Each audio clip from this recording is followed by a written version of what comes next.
Employees, it's time to report to work.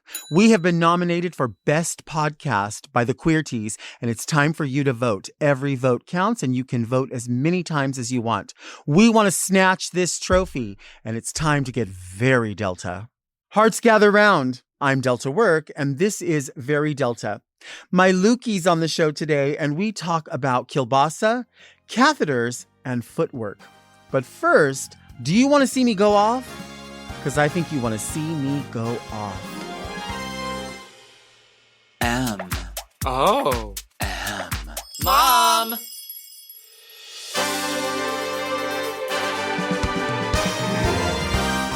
Are you a lady like me? Introspective, beautiful. Oh, are you intellectual like me? Beguiled by a bargain? You like wild times? Oh, like me? Are you serving the community like me? Well, if you are, then you must be very Delta.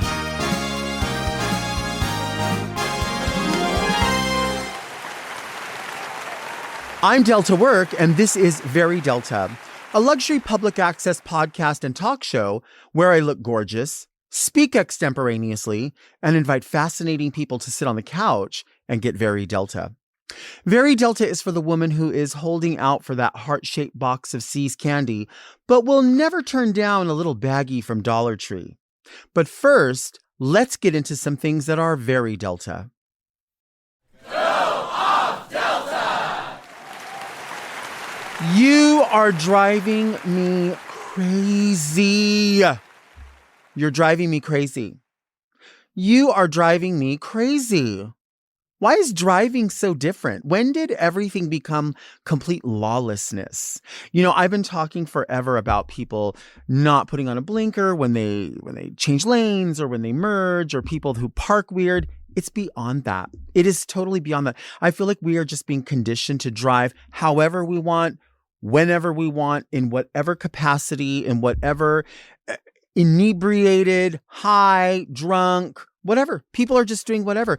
And it's being fostered by the government. Like, you can drive along and once upon a time, if you got in a full-on accident or even just like a little fender bender, the police would show up. You would have them talk to you about your insurance and the other person's insurance. Now, no, there's none of that. There's just a sign that says, if you are in a collision, hash it out with one another on the side of the road. Exchange your insurance. You're good. I don't buy that.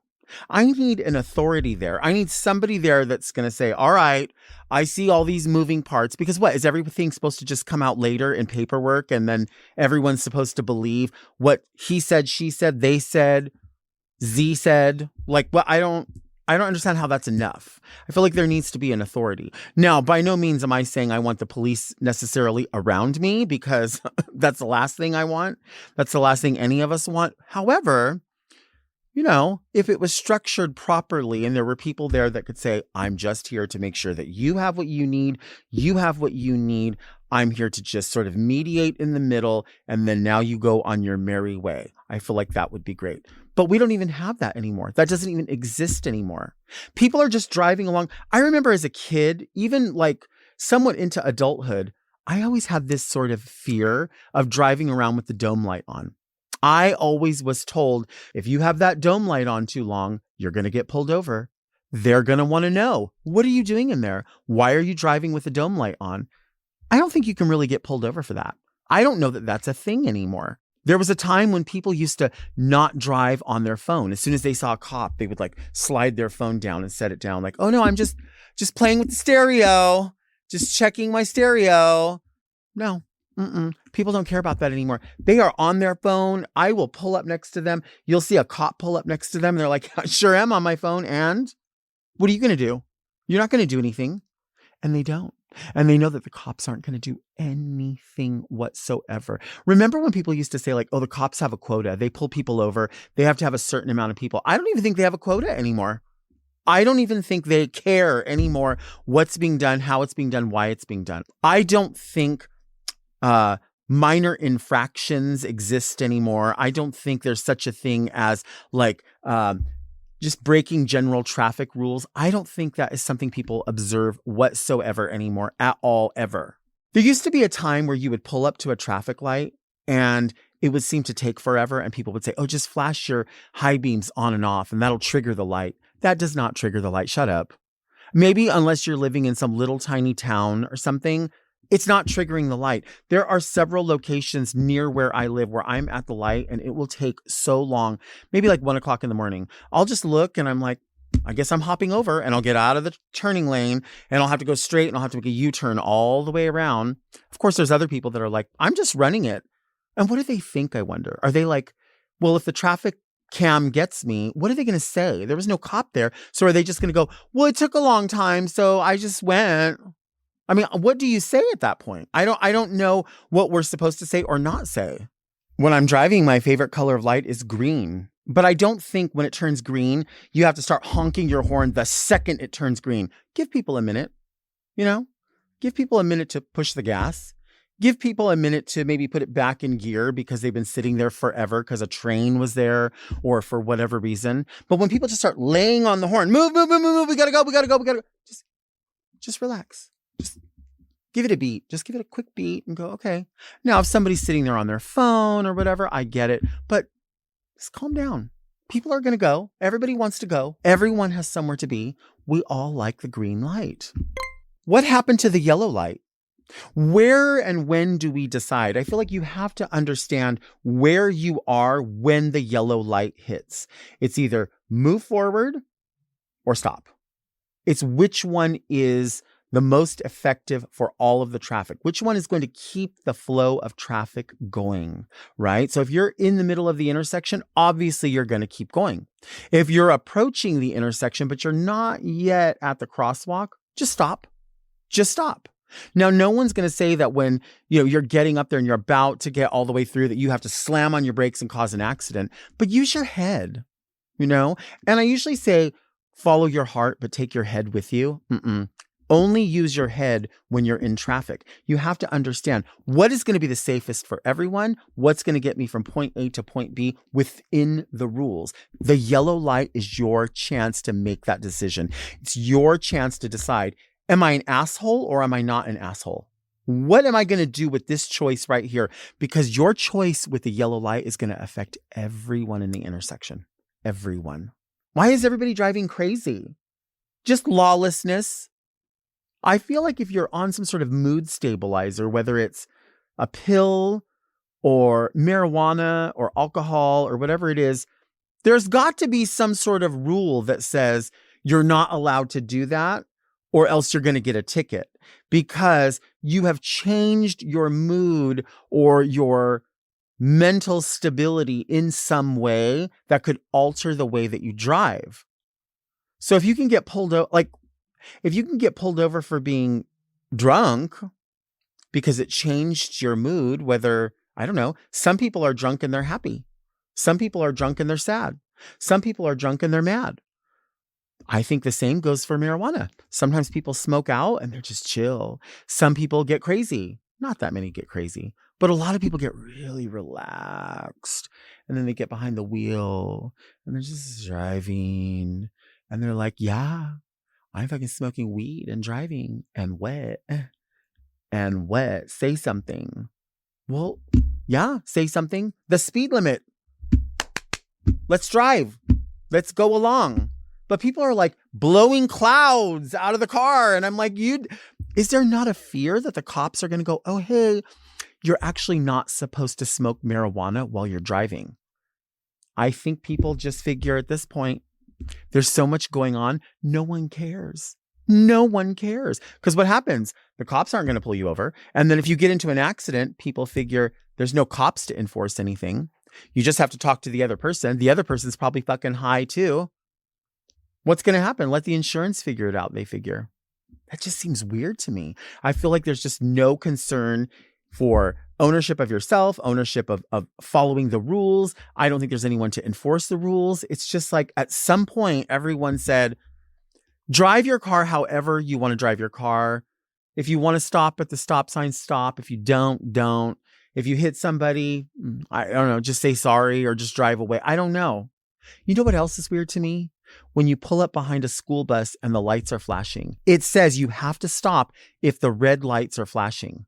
But I have this anxiety and guilt, and it happened to me this morning because the yellow lights on the bus were flashing, not the red lights. And there were children around. And I thought, is the bus driver just like, put on some kind of lights? Oh, well, I do know that there's kids getting in and out of this bus. So, I don't know, yellow, red, it doesn't really matter. People will just have to stop. And I did. And there were people honking behind me. And I thought, I don't know what to do. I feel like I should default into, I don't want to hit anyone's kids. So if I see kids, regardless of what the bus says, you see kids, right? We've talked about this before. If a light is out at an intersection, it automatically becomes a four-way stop. Why are we not like understanding this? If there's kids around, you stop the car. If there's somebody walking across the street, even if they have a red light, we still have to stop. I mean, if you want, you can just turn them into road pizza. You can completely smear them. I don't know what's going to happen. The cops probably aren't going to come. You can probably just look down at them and say, oh, I'm so sorry. I had somewhere to be. Oh, I'm so sorry. I don't honor red lights. Oh, I'm so sorry. I was drunk. Oh, I'm so sorry. Not really sorry. Just wanted to say, hey, I saw you there. And then like clueless, oopsie. Sorry. People just drive, however. They don't give a tiny bit of a rat's ass. It just doesn't compute. And there's nobody to enforce it. So then when you do abide by the rules, people look at you like, what's wrong? Why aren't you moving with traffic? I don't know. Maybe because I'm at a red light. I'm not driving to please other people who are driving. I just don't want a ticket. I don't want to hurt anyone. I want to abide by the rules. I want to get home safely. A lack of planning on somebody else's part does not constitute an emergency on my part. We all have somewhere to be. We all absolutely have somewhere to be. We all want to get there. This is just the rules. I don't know why I have to check in, I swear to God, quarterly and figure out who is not abiding by these rules. It's so simple. It's the easiest thing. The rules are there so that everybody has equal access. And now it's 2025. I mean, you see where we are. People don't want to own up to their own thing, you know, like people don't want to just go, oh, well, I know no one's looking. I know it's 1 o'clock in the morning, but I do have to like obey the law. I really should obey the law just for everyone's safety. It just seems weird. The lights are crazy. The running the red light. I get it. It's yellow. That means either slow down or speed up, but it'll turn red and people are like, I think the four of us can still go. We can go. And then they go and then they're stuck in the middle of the intersection and then the light goes and then everybody that's going this way is stuck and people are like, I don't know. I had to squeeze through there. I just couldn't possibly. I'm trying to get home from work. Sorry about it. I don't know what to say. Shit in your car. I know you're in a hurry and you're prairie dogging. You're going to have to shit in your car, baby. You're going to have to put out that trash bag. You're going to have to throw up in the car. You're going to have to wait. I don't know. I don't know what's happening for you, but it's happening for everyone else as well. Why are the high beams on? Why are the cars made that way? Why are you running red lights? Why are you not stopping when the school bus is flashing red lights or yellow lights or you see children? Why? Where do you need to be? Where do you need to be so fast? Why is there so much weed in your car? Do people really have to be that relaxed maybe I need to be that relaxed. Maybe that's what it is. I don't know. I'll hold the space for it. You know what I mean? Maybe I just need to be stoned out of my mind in order to get through life. I don't want to feel that way. You know what I mean? I don't want to have to be constantly have mood stabilizers for everything. Do I like a Diet Coke? Yes. Do I think that the Diet Coke is changing my mood? Absolutely not. It's just what I'm used to. You know what I mean? But do I need it as my medicine? I don't.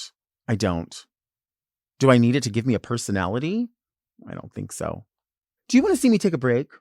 Because I think you want to see me take a break.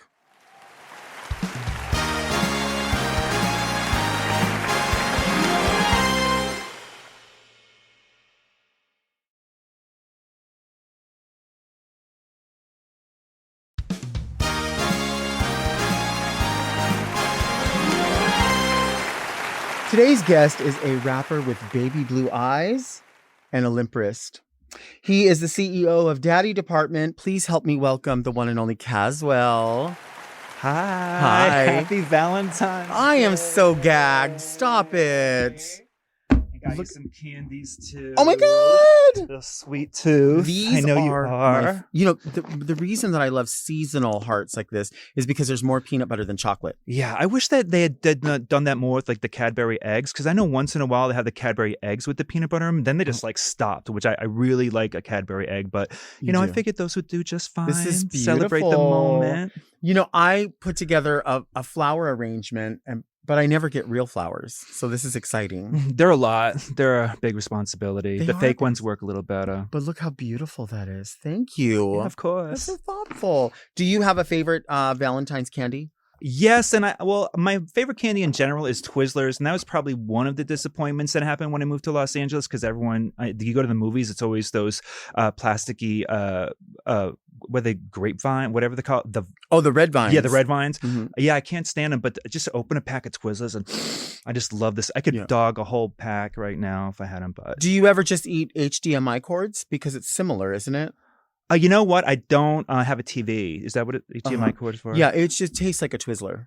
Oh. Yeah. Well, I guess I'll just have to check the reviews and then maybe I'll go into that. Well, the magic of the red vine is biting off both ends and then drinking your soda through there, because then it freezes it, right? Yeah, it still doesn't win because Twizzlers, you can do the exact same thing and they taste better. So we're not going to argue about this, are we? Not on Already? Valentine's Day. Not on Valentine's Day, Valentine. How do you maintain looking so young? I know how this sounds. I know this sounds really like corny and woo-woo, whatever. But I honestly think that, number one, don't be an asshole, because eventually you're going to look like who you are. Like, be a good person. And then the other thing is, like, I know this sounds stupid, but I have really young thoughts. And I think that, like, your thoughts are connected to your cells, are connected to everything else. So I think thinking positively and always assuming the best possible outcome of every situation, which prevents stress, because stress is like kills us all the time and makes us look like 20 years older. And so I think young thoughts, and the things that I dreamed about doing when I was 6, 7, 8 years old are the things I'm doing now. And I continue to dream and do those things. And I know that's not everyone wants a cream, you know what I mean? But I think that positive thinking does eventually have an effect on how you look. And I think that has helped me. Yeah, I mean, that makes sense. We're in such a weird place right now. I feel like as both Gen X people, it's weird to be in a place where people are like, oh, you're one of the older people. You're, younger people coming up would say that. And I'm like, I feel like I still dress the way that I dressed when I was younger. Yeah. I feel like my opinions are the same, but I don't know where those opinions fit now in 2025 because we sort of have this foot in a technology area, but then an area where we had to go from records to cassettes, cassettes to CDs, CDs to you know what I mean? I don't remember when the moment was when I burned, like, you burned your final CD. Like, who knew? Well, you know what is so fascinating to me about being Gen X, and we're pretty close. I'm a little older than you, is that literally we have spent half of our life with the internet and half of our life without. So we've been able to like kind of like blend into like the future and like, but we still know how to like use a rotary phone if we have to. Do you know what I mean? So I'm not afraid to like turn off the internet. So I took most of my social media off my phone. So it's just on my laptop. So it's just like MySpace days. I'm reading books now. Like I came to this realization like last year. I'm like I haven't read a book in so long. And I used to be that person with always a book, a fashion glossy magazine in my bag, like ready at any moment. So now I feel like I can go back to the basics, and I'm slowly integrating back into that because everything connected to too much news and propaganda is driving me crazy. So it was, and I'm trying to ease off of it. Well, even just this past, a bit of time since the beginning of the year, it's like you wake up. Well, you don't, because you've limited that, and I think that's the way to do it.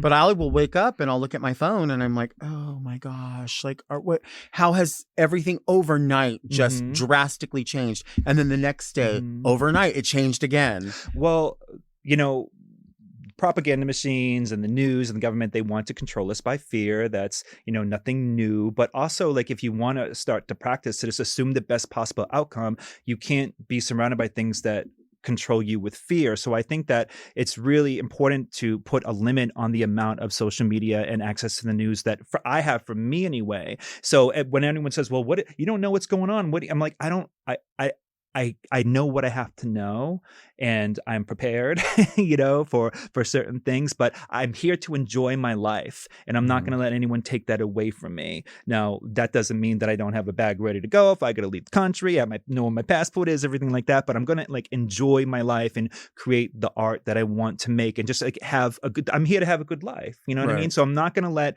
the reptilians controlling the world and control me with fear. I'm not going to let it happen. So I've already made that decision. I love that. What about Daddy Department? Tell me about Daddy Department. Oh, well, thank you. This is my brand.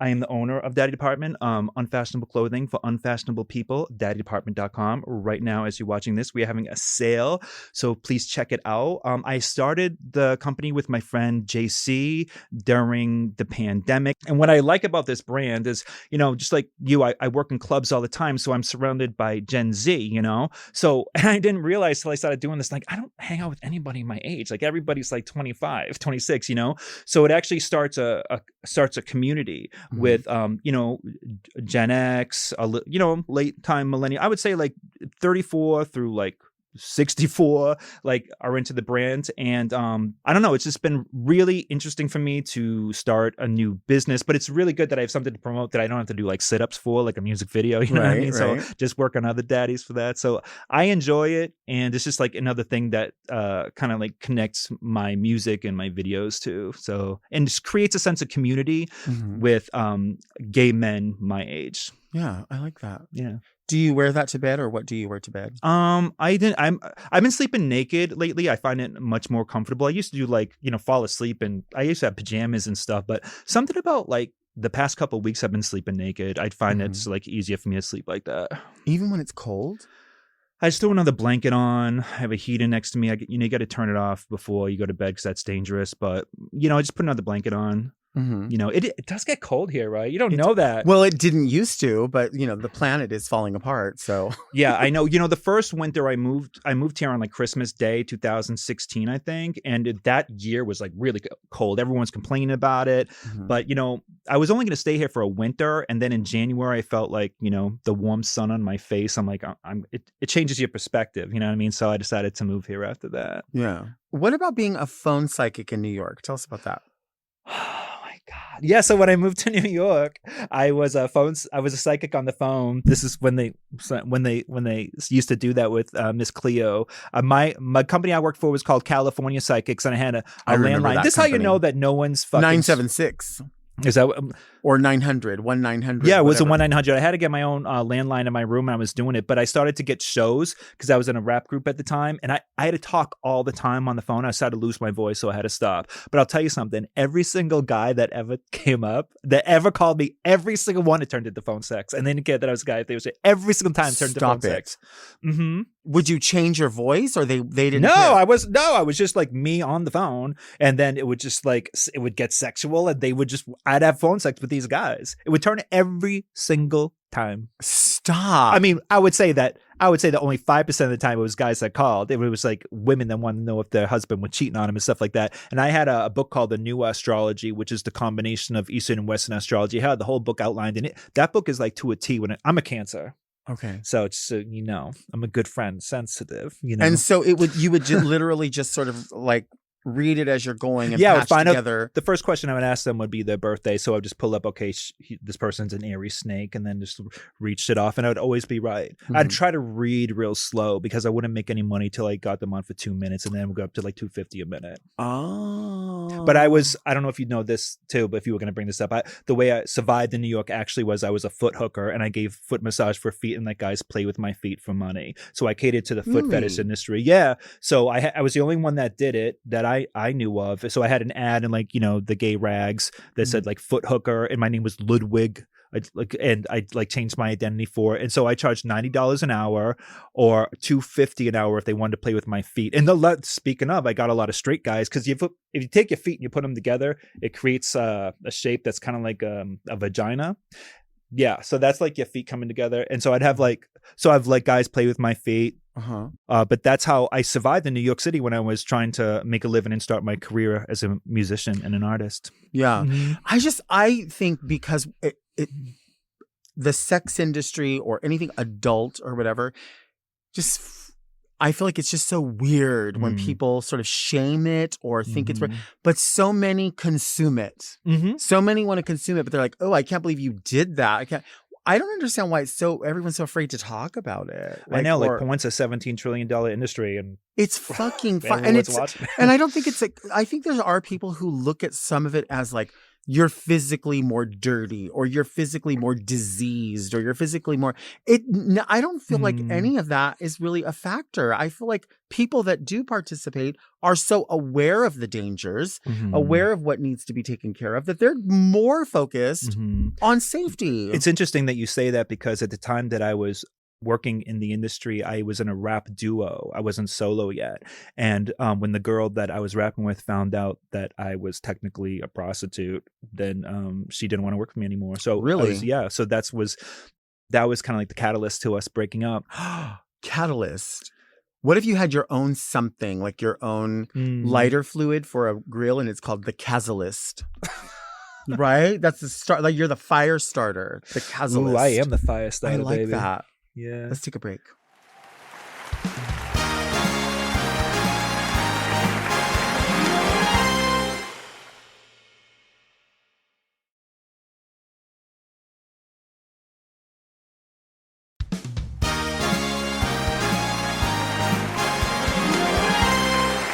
We are back with Cazwell, who was my Valentine this year. I have something for us. I think that you're gonna like this. I don't know if you like. Oh, yes, I love it. You do? Yes. Okay, so this is the original flavor, which I believe is just like traditional grapefruit. Have you had Fresca before? Come on. This is how we started our online relationship. I want to know what you think of Fresca. Okay, well, I saw you in your Linda Carter hair and going off about citrus sodas. And I was like, I can't believe that she just did like an 11-minute monologue on citrus sodas and didn't mention Fresca. And then I hit you up about it, and you're like, oh, you got to come on the show and this. I'm like, done. So I'm so excited. Yes, I do love Fresca. You do love Fresca. I love Fresca too. I don't know why these cans are so little. Oh, those but are baby ones? Yeah, see how small they are? I think they're just making everything smaller now and charging the same price. Yeah. Can I open them? Yes, of course. Okay, so I'm going to use this can to open that can, because that's kind of my trick. I didn't know that. Yeah. Cheers. Cheers. Do you have a fancy toast? Some people do like funny toasts. I just do to fashion, like Madonna did. And to fashion. Yeah. I'm trying to think of some that the queens do in the bar. Here's to you, here's to me, best of friends that we should be. And if by chance we disagree, fuck you, here's to me. That seems so old, lady. Isn't that how they do it? I'll take it. Look at my eyes. Look at my eyes. Oh, it's is nothing so good. like it. You know, I have a little bit of a bone to pick with you. I've been dying to ask you. Tell me. Why don't you like Miracle Whip? I will tell you. I don't like the sweetness of it. However, there was a recipe that came across like during the holidays, and somebody said, oh, and the trick to this recipe is you have to use Miracle Whip. And I felt my bones like squeeze in. I felt myself sort of collapse, because I thought, I have been telling everybody how delicious this dish is. And the majority of what makes it so creamy and whatever was Miracle Whip. And she said, no other mayonnaise will work. It has to be Miracle Whip. But I have to come back and say, if I liked it in that, there is a place for it. So I am holding the space. Welcome back. I just can't have it on a sandwich. Back. Like, can you eat it on a sandwich? Oh, yeah. Stop it. Well, it's not a mayonnaise. It technically is a salad dressing, not that you would put on right. salad, but that's what they call it. But the reason I was so surprised that you didn't like Miracle Whip is we both like the vinegary things, right? Do you think it's vinegar? Yeah, it's a vinegar in there that actually makes it sweet. So a little bit of a vinegar and a little bit of sugar, but it's a vinegar. And so I don't like things that taste fishy, but I do make this tuna fish. Most of the things I cook are Polish meals, but I do know how to make this really great tuna fish salad with cold pasta, and you have to use Miracle Whip with bacon bits and pickles and green olives and salt and pepper. That's I could see all of that work, because I'm thinking the green olive is a strong flavor. The tuna fish, even if it's not that fishy, which is always weird when people go, I like fish, but I don't want it to be fishy. But isn't that fish? But I get what you're saying. Is this this is not gołąbki? No, gołąbkis are a Polish meal that I make, and that's basically like a stuffed cabbage. And so I do that. I like pierogies and like pachadi. The only thing is I really know how to cook are Polish meals. I was brought up by my grandmother a lot, so I know how to cook like those type of things. I don't speak any Polish, English, basically. Like if I go online and speak it, I just like run it down first. I can't really understand it, but that's where I feel like connected to my grandmother, so I know how to cook those things. Oh my God, I love that. Yeah. Like what would be a quick meal that you might make?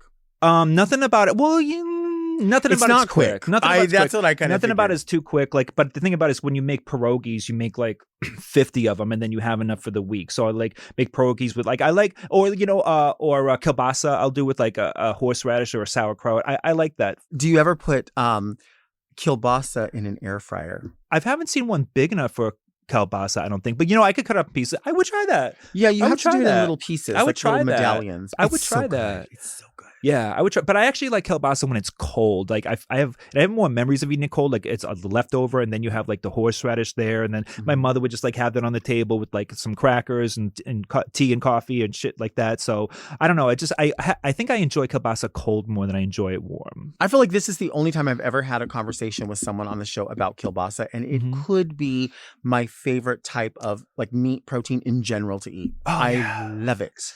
Okay, well next time I come, I'll bring you some kielbasa. Yeah, we're gonna have kielbasa for dessert. What are we gonna get from the ice cream truck? Ooh. Yeah. Now you got me. I really enjoy a sorbet. I like a mango sorbet, but I really like green tea ice cream. Okay. When I get that, I really love the texture of that. You really can't go wrong with ice cream. I won't say no to any ice cream. Like I'm just a sucker for like a sweet dairy treat. You can't really take a chance on the non-dairy sometimes because I did that before and I had to go to the hospital. That's another story, but oh my gosh, why? well, because like I had like a non-dairy thing and then I ended up like running to the bathroom literally like 42 times in one day. And then because of that, I couldn't pee. Like I could not pee. So I had to go to the hospital. I had to get one of those things stuck in my pee-pee hole, whatever, my dick hole. What are those called? Sounding device? No, it's not a sounding device. They had to help me pee, so I had to put a hose in my dick. Oh, like yeah, I know what you're talking about. So somebody online. Wait, what is that? That because you ate too much ice cream? Okay, so but I had too much Come ice on cream. now. No, okay, so this is what happened. So I had to it made me go to the bathroom like 42 times in one day, so my prostate was enlarged. And then so because that happened, I could not pee. And I was like literally in the shower, like putting water on my like, please pee. And I could not pee for 2 days. So I had to go to the hospital and somebody look it up online and scream it to me. But it's basically what you put in I don't know, your what is it? I don't know that hole in your dick. A catheter. A catheter. So I screamed. There was 2 times things were stuck I in can't my even dick. think of it. The first time I thought I had gonorrhea and I went to the doctor and I fainted in her arms. I literally fainted. I woke up. She's like holding me. And then this time I screamed like a horror movie scream. Like I screamed so hard, nurses ran in. They thought like I amputated myself or something like that. It was the most painful moment of my life. And so now I just have gonorrhea. I just make sure I don't have like just that have dairy-free gonorrhea. ice Just cream. have gonorrhea. It's fine. Yeah. It is fine. I actually didn't even have gonorrhea. I was dog walking at the time and I wasn't drinking water. So I got so dehydrated that it hurt when I peed. And that's why I went to the doctor. That was like, I mean, that's the late 90s, but this was like 5 years ago that I had to go to the hospital because I couldn't pee. But my prostate's back to normal. And let me tell you something. I eat a lot of too many things. I don't think I've ever ate so much ice cream. No. It was dairy-free ice cream that fucked with my stomach. So it felt like I had to take a shit. It was at least 40 times in one day. And because of all that And pushing, did you actually produce a bowel movement or no? It was just sometimes no, but it felt like I did. And I had that feeling like I had to constantly. That's awful. Yeah, it was really horrible. It really is fucking awful. Yeah, it was really, really horrible. Wow. It was painful. And but the stick inside, goodbye. You know what? They don't have to do that anymore. That's why if you're Gen X, when they tested you for gonorrhea, they used to do that big Q-tip like down your dick hole, and that's what they thought I had. But now you don't have to do that for gonorrhea, as far as I know. I'm not like the gonorrhea whisperer or anything like that, but that's what I think. I don't think they do that anymore. But if they had, so it's like it's not just a regular. It's like a long Q-tip, like a wooden one, or what? Look, that's a fainted memory because I faint like. Let me ask you a question, Valentine. Seriously, when I got the catheter, before they put the catheter in my dick hole, they put like this numbing thing on it first. It did not numb. Yeah, I wouldn't think it just so. felt like I was just getting stabbed in the dick, and it was like absolutely horrible. If they have to put the length of it in there, I want to know how long. I feel like I'm turning white you're because sick I'm like from reliving this moment. You're sick from it. I keep changing the subject, but I'm fascinated that your accent is real because I love it. I think it's fascinating to hear like regional sound, especially places like I've only been to Boston one time in my life, and I was kind of in and out, right? But I've always had this sort of fascination with the people of Boston, the lore, the sound, the types of food, all of that. So I grew up in Worcester, Massachusetts, and I was saying before I came on, I talked to my mother, and my mother's like, her accent's like, she says things like supper. And what are you eating for supper, Luke? My name's Luke Cazwell. She's like, Lukey, what are you having for supper today? Like talks very much like that, like very much like Family Guy, like very, very that. A biblical name. Yeah, it's like New England. Yeah, so all my brothers, and we're all named after apostles, Matthew, Luke, and John, and I'm the middle. And so anyway, so I was just talking to my mother earlier today, so we'll kind of like come out. And there were moments that it's thicker than others, or if I'm drinking, rum and Coke or something like that. Rum and Coke is your drink. Yeah. That is so funny. Captain and Coke. I rarely drink, but if I do, I usually get a Malibu Diet. Right? Or a Malibu Pineapple. That's really good. And I love the feeling of being drunk, but I don't want to like take forever. So I want like shot, and then something to nurse on. Because I love that feeling. Everything's hilarious. Well, the buzz, the drunk, the night that I had to evacuate from my apartment from the fires, thank God, like we're okay, everything's okay. I got wasted down. I don't even remember how I got home, and I don't like getting that drunk, but I was just like, I think I lost everything. So I probably had like 4 martinis. Yeah. It's because it's Valentine's Day. We have some candy here. Okay. I don't know if you it's in an ashtray, so I hope that's okay. I don't know if you'd like a conversation heart. I don't know if you like eating I can't see it. attic walls or whatever this is. This says be true. Be true. Okay. This says used to be scared of the dick, now I throw lips to the shit. What do you think that flavor is? Handle it like a real bitch. Yeah. What if we put these inside here? Do you think the cans will blow up? I hear it. I fucking hear it. I shouldn't have done that. I hear it. It's like when you throw them at seagulls and they blow up. Oh, I don't do that, but people do that. That's rice. They swell up. But if you put these, like, not these, what are the things people throw at them? The like Malox or whatever. And the poor birds blow up. I didn't hear about that. Does your mom say, so I says? So I says to her, just like this, I says. So I says. My aunts say that. No, my mother says things like, she used the word superb a lot. Like I wish that was a fancy word because she said it. But she will say things like, oh, so when you coming over for supper, Lukey? I'm like, I don't know, when you get me a plane ticket to Massachusetts, like I'm not this week. And she'll be like, you should really call up your brother. Like very that. Like plus like, okay, so my mother grew up in the South Shore of Massachusetts, which is like Peabody and like Danvers, I think. I don't drive, so I'm not really good with connecting cities, stuff like that. Do you not know how to drive? Yeah, never. First time, I was telling Dipper on his show too. It was like the first time I went on my road list and I hit the same car twice because I kept getting the brake mix up the accelerator. And then when I moved here, I was like, okay, I'm gonna have to drive. I'm gonna get a hoopty. I'm gonna learn how to do it. Dumb people, like people that like daydream all the time, they know how to drive. So I'm just gonna learn how to drive. And my friend's like, look, don't learn how to. There's some people that should drive. You're not one of those people. So I jump on a bird scooter, just get from A to B to C, and just like to get an Uber. Do you know how charming that is? Is that not? That's like like hanging on to some piece of innocence. Well, it's harder to get a date because we're like, oh, when can you pick me up? I'm like, let me know your address. I'll get the Uber. Let me know your address. I'll get the Uber. Mm-hmm. Do you think like if you say Uber, some people think you're saying Ube? Well, let me tell you, I was talking to my friend yesterday. My friend was in my house, my friend Oscar, and he asked to borrow some socks. I'm like, yeah, they're in the top drawer. And he was like, it's drawer. I'm like, that sounds weird. No, the way you said it is the right way. Drawer, right? That's fine. People would know what you're. But then I say words like my friend Oscar. Oscar, knock it off. Okay. You know better. Or like I call it, I talk to other people from New England. They'll say the same thing. Like I have my bureau. He's like, bureau? What are you all fancy now? Bureau? It's a dresser. I'm like, no, it's a bureau because it has 6 drawers. And he's like, it's drawer, not drawers. Or like when you go to Target and you grab the carriage, we call it a carriage. Like, okay. And they're like, oh, you think you're like all fancy and stuff. You call it a carriage, but it's called like what do we call it? A shopping basket? Yeah. Not a basket, but it's on the wheels. The cart. The cart. Yeah. We call it like a carriage in New England. But wait, you said bureau. In my house, like in the foyer when you come in, there's this like this thing. It's like a cabinet. It's like waist high. It's waist high, and I always say it's the Davenport, and I know it's not. I know it's not because I think a Davenport's more of a desk that you write at. This is just more of a cabinet with like hurricane lamps on or whatever. But I like to say the Davenport because I feel like maybe in my mind that sounds like it's something more than it is fancier. It is right. fancy, it's the movie in your mind a little bit. Yeah. No, but if it is, I think a Davenport is when it's like a little higher than a desk and it's thinner, so you wouldn't necessarily sit at it, but it's a place to like put things down, like your keys, like a little table you put your keys. It's a Davenport. Yeah. That is a Davenport. I haven't been lying.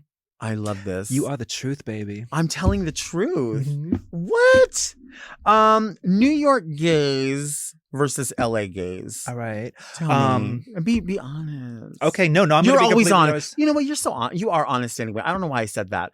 You are the whole time you've been sitting here. You've been so honest. I talked about getting stuff shoved in my dick hole. Yeah. Well, that's what I'm saying though. It's like I would think because. This is the thing I notice about drag queens, that this probably applies to anybody in entertainment. Okay. A lot of people like to say, this is my character. But I have a hard time with that just because I feel like whether I'm in drag or out of drag, I'm the same person and I have the same opinions. I do understand people that need to separate it just because for what they're portraying in their entertainment is different. But I feel like what I see in what you present in an entertainment space and then what I see of you on social media and what I see of you now is all the same thing. Well, I'm going to hit one thing that I'm going to say about guys here. So first of all, I think that when you play in your character, I am myself, but I do think it's like if I'm on stage or when I'm writing a song, it's a more amplified version of myself. And I think that that's the same when you do drag. Don't I say that all the time?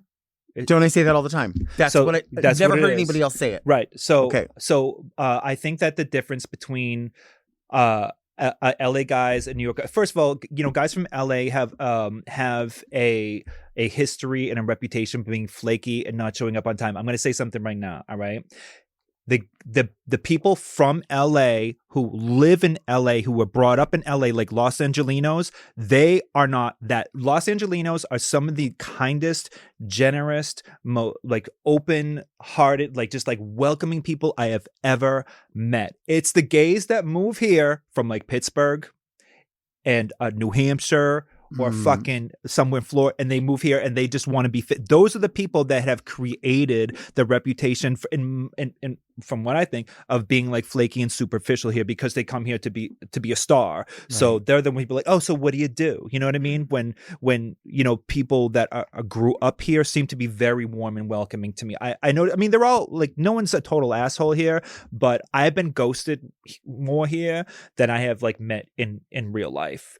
And so and people like they are pros when it comes to Facetune here, when it comes on Grindr and Tinder and stuff like that. And sometimes I'll I always FaceTime with people before I meet them if I'm going to have a hookup. And some of the gays here know how to rearrange their DNA, like on camera. Then I meet them in person. They're like a different person.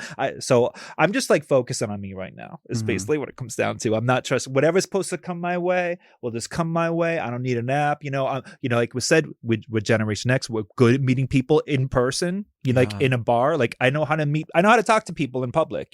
There are people I met on Tinder that I've been texting with for literally 2 years that have never called. I can't get them on the phone.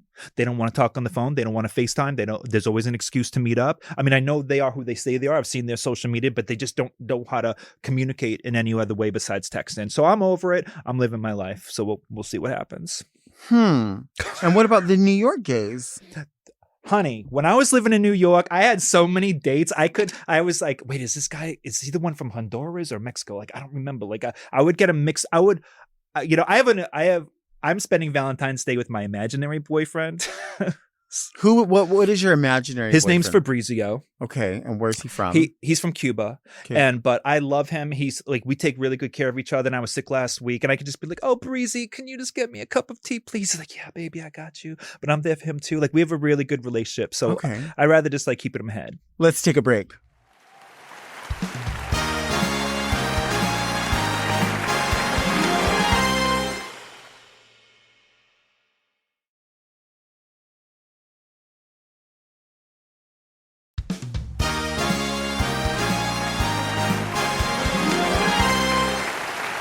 I love listening to rap. That's what we were doing all morning when we were doing makeup. We were listening to City Girls. Oh And yeah. everyone's like, how do you know? I'm like, how do I not know? Like, there was a time when rap, R&B, pop, dance, everything was on the charts at the same time. Mhm. That doesn't exist anymore. Now it's like country again or something. Yeah, it's like all one thing. But once upon a time, you were listening to like Biggie, you're listening to Aaliyah, you're listening to Crush by Jennifer Page. Like it was all at the same time. Mary. You would watch like an awards show and you're like, all the royalty is here. Every different thing is here. Now it's like so separated. Yeah. Well, I think that what happened, I'm going to tell you, so I DJ on I Wednesday and Saturday nights. I have a residency at High Tops, and I've been DJing for at least 20 years. And this is the first time, this generation right now is the first time that they would rather hear hits from 12, 15 years ago, like the Y2K hits, than what they were listening to like 2 years ago. So because true. the reason is, I think, is because the hip hop was so lean induced and so slow, a lot of it. So it wasn't like, let's get the party started. Like they want to hear like Pink or like Since You've Been Gone, or just like all these like older hits from probably, I guess, like 2010 would be the time. So I find that really fascinating that this is the first time that I've ever like DJ'd for a generation that prefers like younger stuff, because they want to party. Yeah. And they don't want anything too dark. You know what I mean? No, that is so true. That is so true. Oh my God, I could talk about music forever. It's my favorite. I think I have a time and place for every kind of music. You know what I mean? Like there's moments where I'm driving, because I do drive a lot. And I will be like, in this moment, like it's 1986 and I just want to be a Hessian. I just want to listen to like heavy metal, and I'll like go through, and then White I'm like, Snake, Def Leppard. I always wanted to be that girl on the car. My cousin Janelle, she was that girl. With your hair crimped and smoking like a Misty, or Benton Hedges Ultralight 100 Menthol. Oh, I can't believe you just said that. We always reference Benson and Hedges Menthol Ultralights 100. That's the kind I started with my friend Elaine. That's when I first started. Like, nobody else ever says that. Chanel from Drag Race, that used to be her cigarette. That was her cigarette. Back that was in a the day. luxurious cigarette. It was. It was just right, you know. But then I got into like Newports pretty soon. I vape right now. I have to quit. It's not a good look. You know what I mean? It's too much money.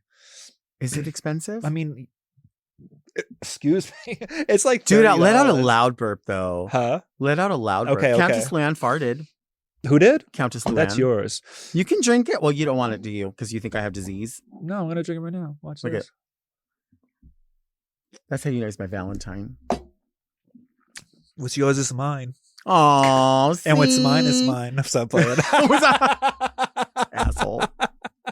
We are back with Cazwell, talking about everything under the sun. You're so fun. Hey, can I give this to you now? I've been dying. Stop it. So I got you some personal stuff, and I didn't write on the card so you can reuse the bag. Thank you. Can I open it, or would you prefer I do that in private? You better open it right now. Oh, really? Okay, if I see anything questionable, I'm going to make sure and show everybody, because I want you to know. What's that? What's that? Yeah. Oh, wow. I thought maybe you already had it. I've never seen this. All right. It came out in 1994, so it might smell like piss, but I got it on eBay just for you. I am dying. 1994 is when I graduated from high school. I did know that. You did know that. Oh, my God. Thank you. Of course. This actually, I'm going to use it, but I want the box to be on the desk. I love or the bottle. Like you never know. Stop it. It's mother of pearl, so I think that's fancy. Lukey. Yes. How could you do that? Look at that. That is stunning. You didn't have to do that. Wow. Well, it's Valentine's Day. Oh, that's and so I'm a guest. So the card I can save. No, that's not a card. Oh, it's a pimp. Do you love her too? Do you love her too? Do you love her too? What did I just talk about? What did we talk about today? Look Doug says to me, "Are you still on Anti-Bev?"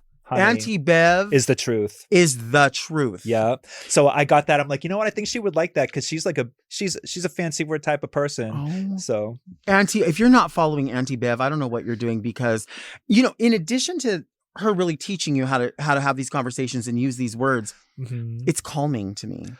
Yeah, it's very comforting. It is. It is very It comforting. is. Which I actually find your show very comforting, Oh, particularly thanks. like the. And I know everyone else feels this way that turns into you regularly, especially like when you're going off segment. Like it's just like comforting in the same way that almost like when Wendy Williams would do it for the first 20 minutes of her show. Like I've watched almost all of your go off segments, like for everything, because I just find it like wow, like I'm really relating to this, and just the way you gesticulate and like Aw. so I'm a fan, so this means a lot You. to me. Yeah. Oh my God, this is so cool. I mean, these are legitimately my favorite things. I have something for you. Just a little, just because I Oh, know, shit. just because I know one thing Do I get to that keep I the thought, box? of course. Are you kidding? You have to reuse the box. You really bought me something? Oh my 'Cause you god! You plan bought me the things. G2 pens. I don't have these. I love Because you're a planner. Yes, You're a planner. I do. Oh my god! Thank you so much. Of course. I really mean that. Thank you so much. Well, thank you so much. I love it.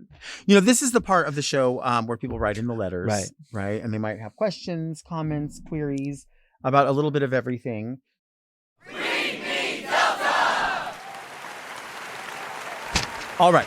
Yep. Dear Delta and Cazwell, as I approach my 20s this year, I've been reflecting on how much I still have to learn about my life and myself. Embracing my queerness has been a journey, and I'm finally at a place where I can celebrate it every day. Recently, I've been watching documentaries and shows about queer history, which have me feeling inspired and even more appreciative of those who have paved the way before us. My question is, if you could give your younger queer people one solid piece of advice, something you spent too much time worrying about, but now wasn't worth it, what would it be? Love from Italy, Very Federico. Something to younger people now. I would say that choose your friends wisely. Mm-hmm. And I think that if somebody ever comes over your house and they say something even slightly disrespectful about your cat or your dog, get them out real quick. I love that. And so that's what I have learned. If someone's like, "Oh, you have a cat," or if you're like, "Oh, Frederico, that's my cat Dolores," and you're like, or if they try to take the cat or the dog off the bed when like my dog who like passed recently, this is another story, but like would sleep on the bed. If they try to like, "Can I move your no, you can't." Mm-hmm. Like anyone that does not treat your pets like a member of the family, don't trust them. Now that's advice whether you're gay or straight, but that's something that I take with me forever, and I think it has solved a lot of problems. I like that. Mm-hmm. So yeah, that would be my advice, and just choose your friends wisely. I like that. Mm-hmm. I like that.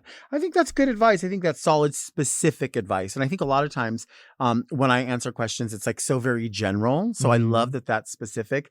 But going back to very general, I feel like I don't know what's happening in Italy, so I don't know what the political or social climate is, or what it's like for queer people. But I will say, just across the board, wherever you are, nationally or internationally, it feels like a scary time for people just everywhere. Mm-hmm. But there's something that I used to get caught up in, and that is like, this is trouble. And if we don't handle this trouble, what's going to happen? What's going to happen? Right. Trouble doesn't last for long. Mm-hmm. It will not last forever. Mm-hmm. These fights that are happening now across the world, they've happened before. And then there are people that we are standing on the shoulders of who already fought these things and hoped that we wouldn't have to fight for them. But we're back fighting for them again. Mm-hmm. No matter where you are in the world. Mm-hmm. And we are going to be those people that fight. And then other people will stand on our shoulders. We're always going to be fighting for something. And I think we have to acknowledge that, you get people on social media. I see them go, well, I see you posting about this, but where were you when this happened? Where were you when that happened? You get caught up in the social media, which you disconnected from on devices. Mm-hmm. I think that makes sense. Because so many people want to say, where were you this? Where were you this? We're not all the enemy. Mm-hmm. Maybe somebody just realized this is affecting me right now. And this is when I can. Not everybody has the same bandwidth. Mm-hmm. Not everybody has the same ability to come forth. Some of us, myself included, will look at something and I'm like, I'm so ignorant to that. I don't know. Mm-hmm. And I want to speak about it, but I don't know how to speak about it.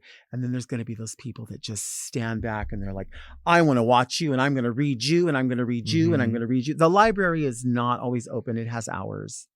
Stop with the reading, everybody. Stop with the everybody's the enemy, and stop with the I have to correct everyone here. But the fingers are pointing back at yourself. you know? Mm-hmm. And if I can extend on Yes. that, I think that right now particularly is a very important time for queer art and very important time to be as out as possible. Now, I want to say safety first. You got to know your environment. Don't put yourself into a situation where you can, be physically harmed. Sure. You're not going to do any good if, you're injured or you're not here anymore. So, but I think now is a time to like show our joy and show our truth as often as we possibly can. Life's short. So, back to like the original conversation, it's all about, do what you have to do to enjoy your life, because that's why, we're here right now, is to enjoy it. There was like, when we were shot from like our dad's nutsack into our mother's vagina, like there was like a 1 in 300 trillion chance that we were gonna, and we made it. You know what I mean? Right. We won the lottery. So it's important to think positively about that and just like, enjoy life as much as you can. I know everyone comes from different circumstances, but that's where I try to come from as much And as that's I a can. beautiful way to put it, right from the nutsack into the vagina. I mean, it describes it the way it is. Thank you for being here. Oh my God, thank you for having me. This is so I got gifts. We shared a soda. We had candy. This was really fun. I tasted your lipstick. You did. I know. It's awful. And I also had already spit a conversation heart mind. in there. Okay. So it melted. A little witchcraft Just to keep you right here in my lair forever. Mm. This is so weird that it's taken this long to like hang out in some capacity. Let's not let this happen again. I know. I don't want to. Okay. I want to do something, like something else, like something related in some way. Okay. I'm here. You are here. I'm here. When you have my number. I do have your number. Okay. I got your number. Do people say that anymore? I got your number, lady. Remember people used to say that? That's like a read in some way. Like, I know what you're up to. I got your number, mister. People don't say that anymore. Anyway. Bring it back, baby. Yeah. Thank you for my gifts. Thank you for being here. Thank you for having me. Thank you for being lovely. Thank you for sharing Fresco with me. Yes. Next time we'll do it again. Today on Very Delta, we learned that whether you are running red lights blindly or you are on a bird scooter, the destination is always love. We'll see you next week. And until then, keep things very Delta.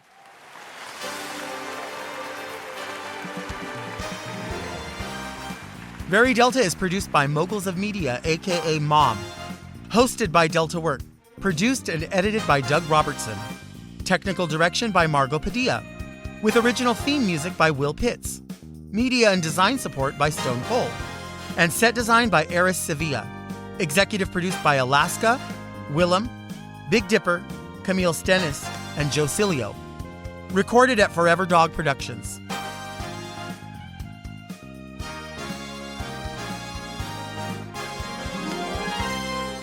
Is it syphilis that you go crazy from if it's untreated, or gonorrhea? Mom!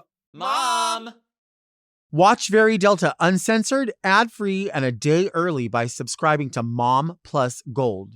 Sign up today at mompodcast.plus for premium content, including weekly episodes of more Very Delta.